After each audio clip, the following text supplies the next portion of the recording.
दो हंसों की कहानियां। बहुत पुरानी बात है। हिमालय में प्रसिद्ध मानस नाम की झील थी। वहां पर कई पशु पक्षियों के साथ ही हंसों का एक झुंड भी रहता था। उसमें से दो हंस बहुत आकर्षक थे और दोनों ही देखने में एक जैसे थे। लेकिन उनमें से एक राजा था और दूसरा सेनापति। राजा का नाम था धृतराष्ट्र और सेनापति का नाम था सुमुखा था।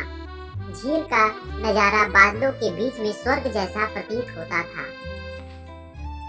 उस समय झील और उसमें रहने वाले हंसों की प्रसिद्धि वहां आने जाने वाले पर्यटकों के साथ देश विदेश में फैल गई थी। वहां का गुणगान कई कवियों ने अपनी कविताओं में किया, जिससे प्रभावित होकर वाराणसी के राजा को वह नजारा देखने की इच्छा हुई। राजा ने अपने राज्य में बिल्कुल वैसी ही झील का निर्माण करवाया और वहां पर कई प्रकार के सुंदर और आकर्षक फूलों के पौधों के साथ ही स्वादिष्ट फलों के पेड़ लगवाए।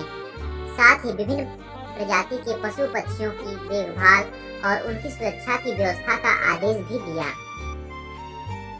वाराणसी का यह सरोवर भी स्वर्ग जैसा सुंदर था, लेकिन राजा के मन में अभी भी उन दो हंसों को देखने की इच्छा थी जो मानस सरोवर में रहते थे। एक दिन मानस सरोवर के अन्य हंसों ने राजा के सामने वाराणसी के सरोवर जाने की इच्छा प्रकट की, लेकिन हंसों का राजा समझदार था। वह जानता था कि अगर वो वहां गए तो राजा उन्हें पकड़ लेगा। उसने सभी हंसों को वाराणसी जाने से मना किया, लेकिन वो नहीं माने। तब राजा और सेनापति के साथ सभी हंस वाराणसी की ओर चल पड़े। जैसे ही हंसों का झुंड उस झील में पहुंचा तो अन्य हंसों को छोड़कर प्रसिद्ध दो हंसों की शोभा देखते ही बनती थी। सोने की तरह चमकती उनकी चोंच सोने की तरह ही नजर आते। उनके पैर और बादलों से भी ज्यादा सफेद उनके पंख हर किसी को अपनी ओर आकर्षित कर रहे थे। हंसों के पहुंचने की खबर राजा ने को दी गई। उसने हंसों को पकड़ने की युक्ति सोची और एक रात जब सब सो गए तो उन हंसों को पकड़ने के लिए जाल बिछाया गया। अगले दिन जब हंसों का राजा जागा और भ्रमण पर निकला तो वह जाल में फंस गया।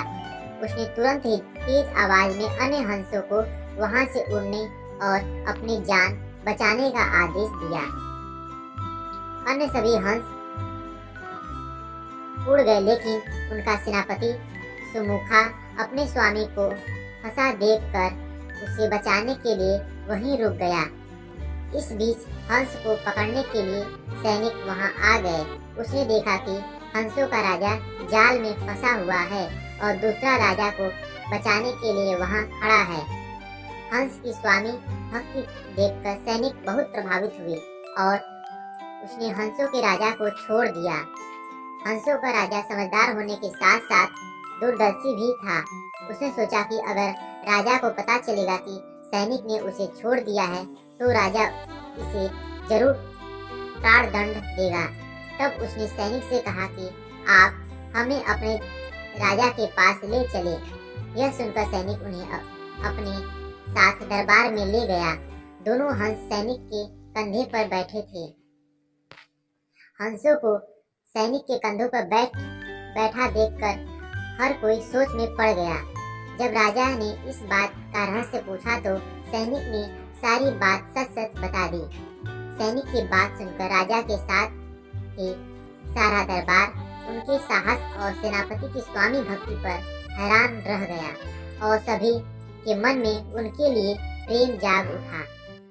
राजा ने सैनिक को माफ कर दिया और दोनों हंसों को आदर के साथ कुछ और दिन ठहरने का निवेदन किया। हंस ने राजा का निवेदन स्वीकार किया और कुछ दिन वहां रुककर मानस झील चले गए।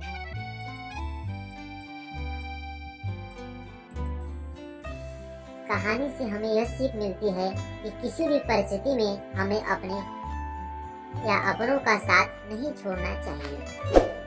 अगर दोस्तों हमारी कहानी अच्छी लगी हो आप लोग प्लीज हमारे चैनल को लाइक, सब्सक्राइब एंड शेयर जरूर करिए। Thank you.